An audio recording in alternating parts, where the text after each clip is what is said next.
From the top of a balcony to down by the stage.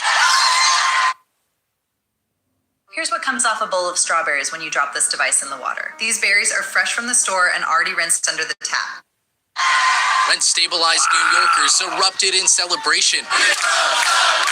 For the first time ever, the Rent Guidelines Board voted to freeze rents on both 1- and 2-year leases. A historic decision that means more than 1 million New Yorkers living in rent-stabilized apartments will pay $1 more in rent for the next 2 years. All but one board member voted in favor of the measure, with Mayor Zohran Mamdani calling it a historic victory for New Yorkers. It means everything.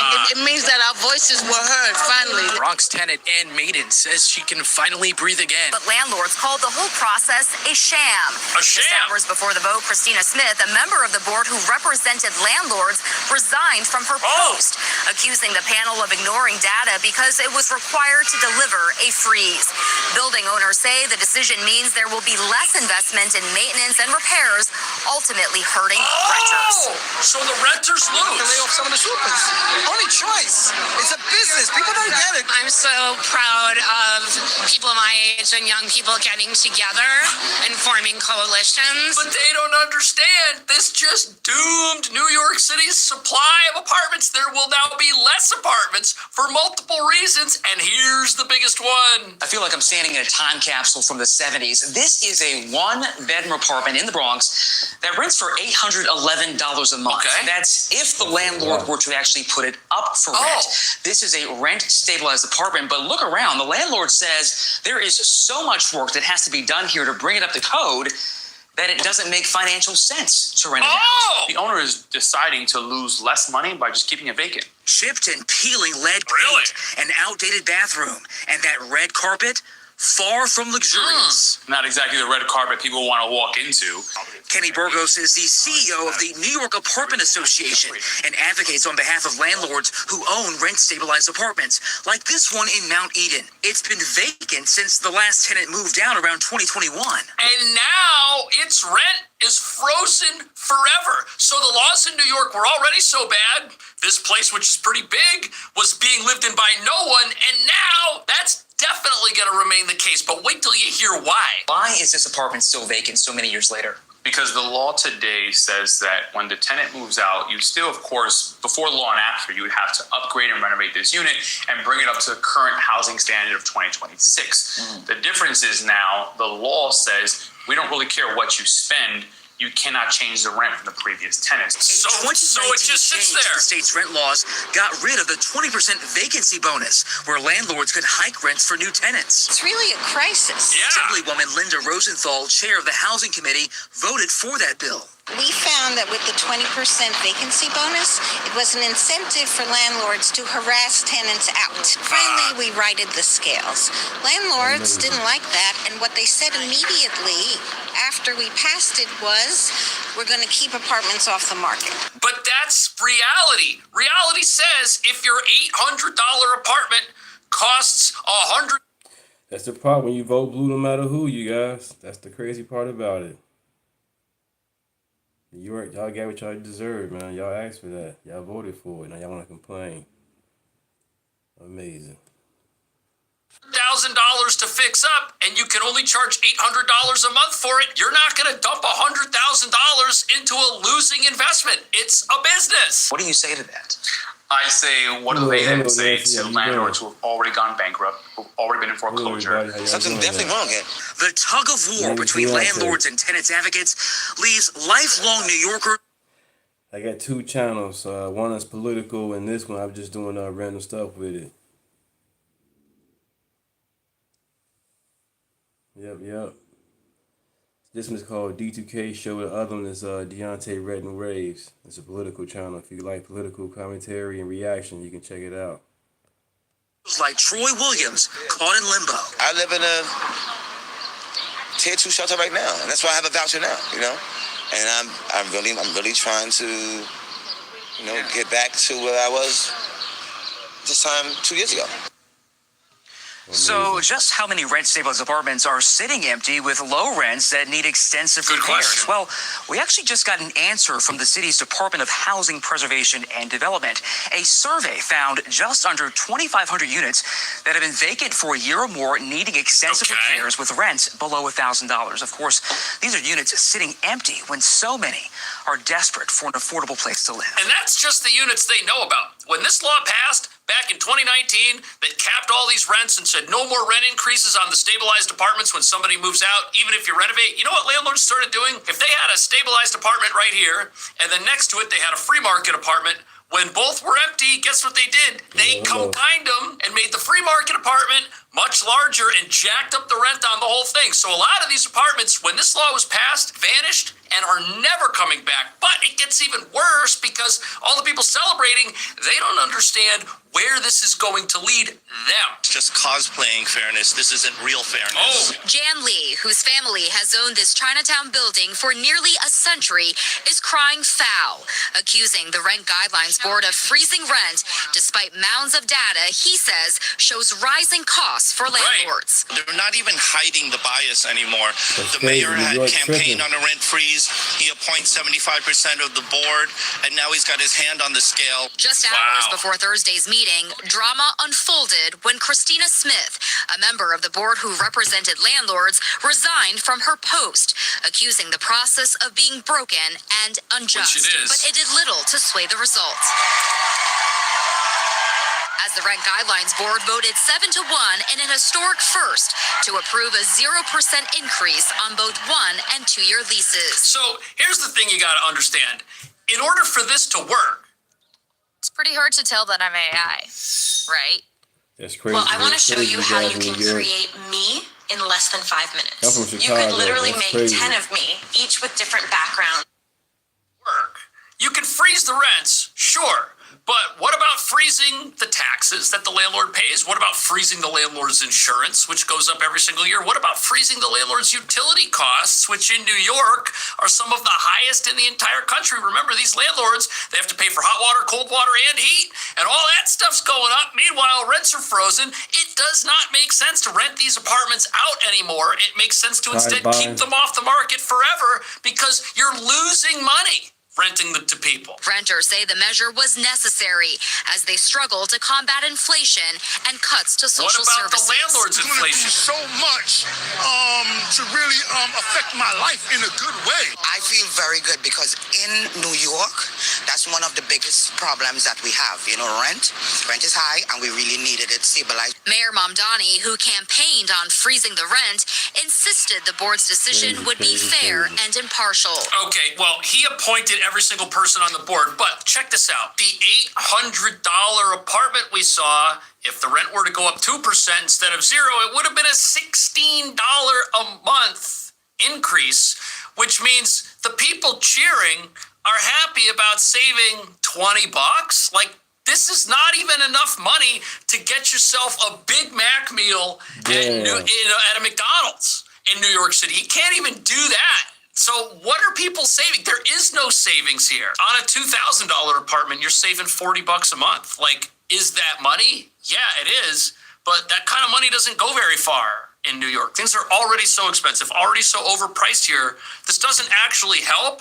But what it does is hurt. And maybe that's why the mayor is so excited about this. Will ultimately hurt. Yep. If we keep eroding one side of the equation, something's got to give, and the people in those buildings are going to suffer.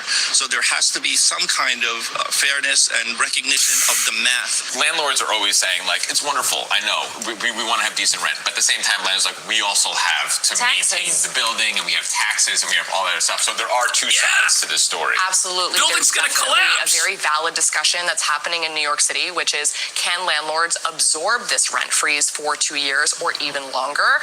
And there's going to have to be some compromises that are made behind the scenes on how landlords are going to maintain those costs. Okay. Yeah, How do renters compromises. know if they live in That means stabilized firing apartment? How can people. they- This is no longer just a city that is a playground for the rich. This is a city for the working people who make it run, and we are making it run for us. But the rent's still too high for most people. And it's now it's frozen. It's going to stay that way. Struggling to figure out how we're going to make ends meet. Yeah. For years, landlords have run this city, and this is like a new era of tenant power. We have a rent-free Tenant mayor. power.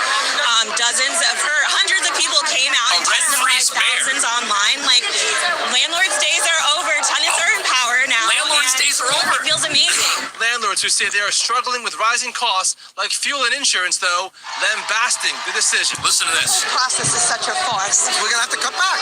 We'll have to lay off people. We'll have to lay off some of the supers. Only choice. It's a business. People don't get it. This is a business. It's not a choice that you think this is for free.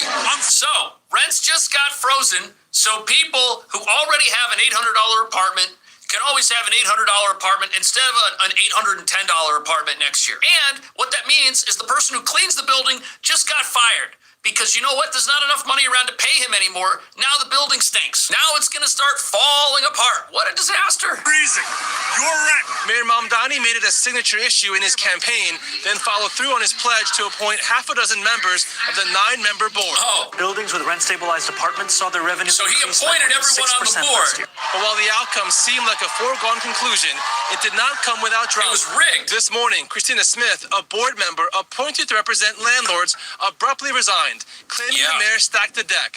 The mayor, for his part, in a statement tonight, calling it a historic victory for tenants, adding, "This is the relief that working people across our city deserve." Except for the working people who used to work on the buildings and now can't because they just lost their jobs. And look, as somebody that used to live in a rent-stabilized apartment in New York City, in the exact same neighborhood where the mayor of New York himself used to live, Astoria, Queens, I can tell you that having one of these apartments, it might sound good at first, but it's actually a trap. It totally messes up your ability to stay upwardly mobile in New York, because if you get into one of these places, my rent at the time was $1,800 a month. We got in, the increases were minimal, but when it came time for us to move into something else, all of the other rents had gone up astronomically outside of this stabilized place. So in order to jump to a bigger apartment, to an actual 2-bedroom, because our family was growing, we had to pay double the rent. We were not prepared for that. It was a massive shock. In fact, the rent was more than double. It was $4,500 a month for the 2-bedroom we found. That's the mess. That's how Chicago is. You guys have to start voting for the stupid stuff, man. Stop voting for the stupid stuff.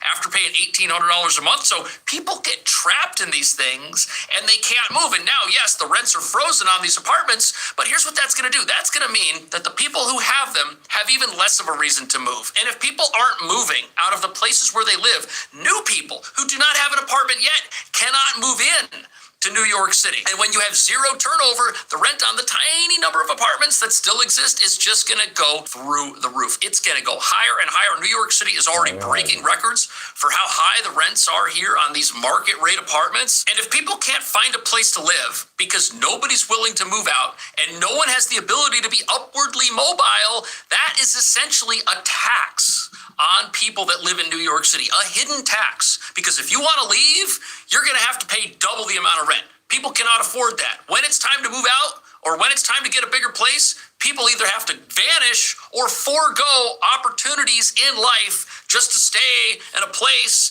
that was built hundreds of years ago and is falling apart. What a nightmare. And what this basically means is the only way to stay in New York City now is to get a rent-stabilized apartment and to literally do nothing other than live there. Don't move in with other people. Don't get married. Don't have a family. Don't have a bunch of kids, because you're not going to be able to fit. The Democrats have a problem on their hands now that, Obama and Mamdani, they're true leaders. Neither of them can run for president in 28.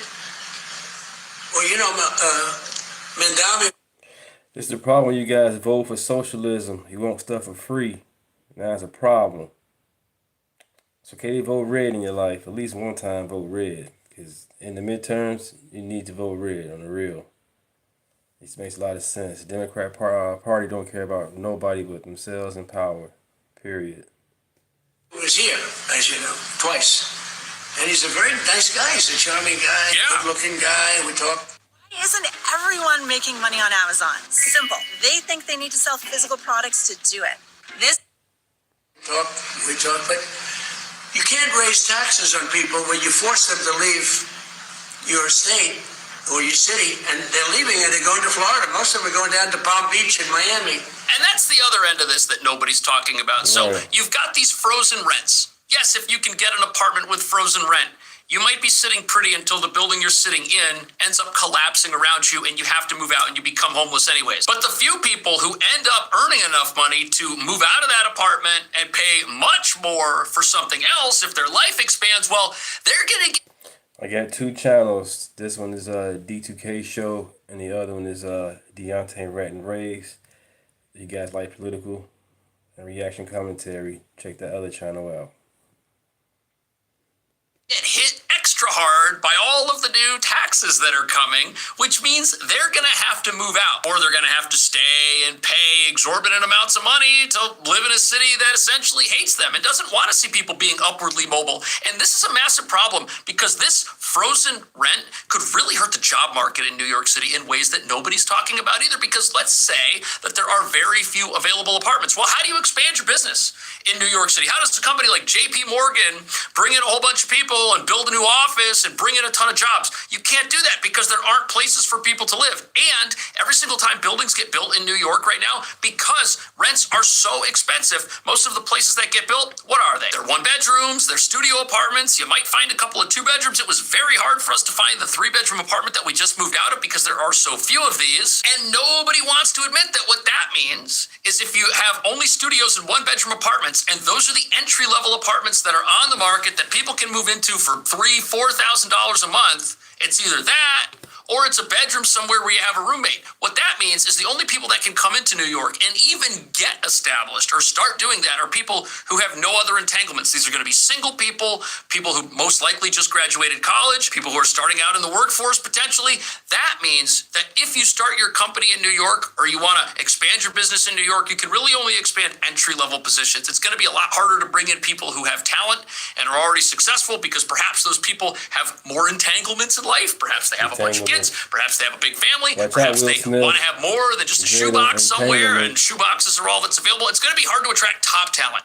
Entry-level talent, yes, but top talent, no. And that's going to mean that companies that really want to do something and really want to accomplish something and want to pay people lots of money to come here, well, they're not going to be able to do that in New York. Yes, Cash Jordan, he be coming with us, you guys. The man live in New York, and it's sad what's going on. He be trying to let the people know, don't vote for it, and they vote for it anyway. Amazing. Because there's going to be nowhere for those people to live. It's not like we're going to have a whole bunch of rent-stabilized apartments popping up. Now, if anything, we're going to have even fewer of them, and nobody wants to admit that what this just did was basically give 2 million people a handout at the expense of everybody else who lives in this city. How is this any different than vote buying? If you're the mayor and you tell 2 million people that they're not going to get a rent increase if they elect you, why would they vote for somebody who doesn't tell them that? The only way that somebody in the mayoral election that brought the city, Mayor Mamdani, could have won would be to out Mamdani. Mamdani wants to freeze your rent? It's already too high. If you elect me, I won't freeze it. I'll bring it down. I'll pay you to live in this city, which is the only fair way to do this because this city's been stealing from you. These landlords are stealing from you. Freezing the rent, that just means they're going to keep doing it. I'm going to bring it down. Only problem is that attitude would have got somebody elected who might be even worse. This is crazy. New York's housing situation is just going to get worse after this rent freeze. And here's what's going to happen. You're going to have people that have frozen rent. And for a few years before the building they're living in collapses, they're going to say, you know what, this is great. Mayor Mamdani froze my rent. Saved me all kinds of money. But then you're going to have people that don't live in a rent-stabilized apartment. These are going to be people that live in a free market apartment, and they're going to say, hey, what about us? Hey, Mr. Mayor Mamdani, what about us? We want a rent freeze too. And then the skids will be greased for the city council to introduce city-wide rent control, freezing the rent for all apartments in New York City. You see, that's what's next on the table here. City-wide frozen rent. 0 rent increases. Just want to share that with you guys. Like, share, and subscribe. That's crazy, man. Stop voting blue no matter who, you guys. And also check out my other channel. Let me go ahead and show it to you.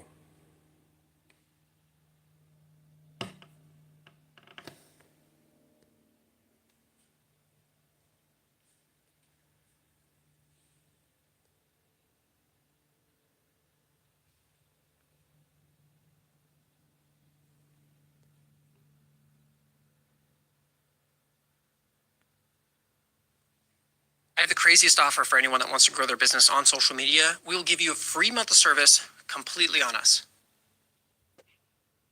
Juneteenth is an American history. You know, I have no problem with it. But how it's celebrated and why I celebrate it is To me, it makes no points because you're celebrating victimhood. And guess who pushed it out? Joe Biden, Democrat. Just to push us back further. And you guys going right along with it. So my thing is, white people can't celebrate Juneteenth. They have to be free. They fought during the Civil War. They free us. You know what I'm saying? But you guys want to go and make it all about blacks. Again, y'all making it about race again. It makes no sense. It's supposed to be celebrated as American history. But you guys making it personal for no reason. Jesus Christ. But here we go. Let's get into it. This is my man Ed from X, but you see on YouTube as well. It's a holiday to celebrate history. Now, whether you agree or disagree with why it exists, it doesn't matter. To some people, they like celebrating, like the people in Atlanta, where they literally reenact a chain. I guess it was some type of, everybody was wearing like slave clothes. And so just imagine the white people hostess them whipping slaves or blacks or anything like that. You know what I'm saying? Slavery. Come on, Juneteenth people. We got to do better, man. The victim mentality has to stop. And chained up, and they was reenacting Slavery Day. This was single-handedly one of the most disgusting acts. You want to know why? This was a slap in the face of slaves. This is a flag we need to be celebrating right here. What did you... My bad if you want to stop it, because, you know what I'm saying, this is personal, because we got, down saying, the 4th of July coming up next month, you know? We should be celebrating that right there. You guys got these pride flags, these Juneteenth colors, and all that stuff out here tripping. I get it, you know what I'm saying? Have the right to do so. But you guys are doing it where it's this victim mentality. You all do. Play dress up, and then after the event, go to McDonald's in your ACs with your fashion clothes in your homes, right? That was a slap in the face. That disgusts me. How dare you all? How dare... Just want to give you guys a little taste of that. Like, once again, it's my other channel. Check it out. Deontay Red and Ray's podcast show. Thank you.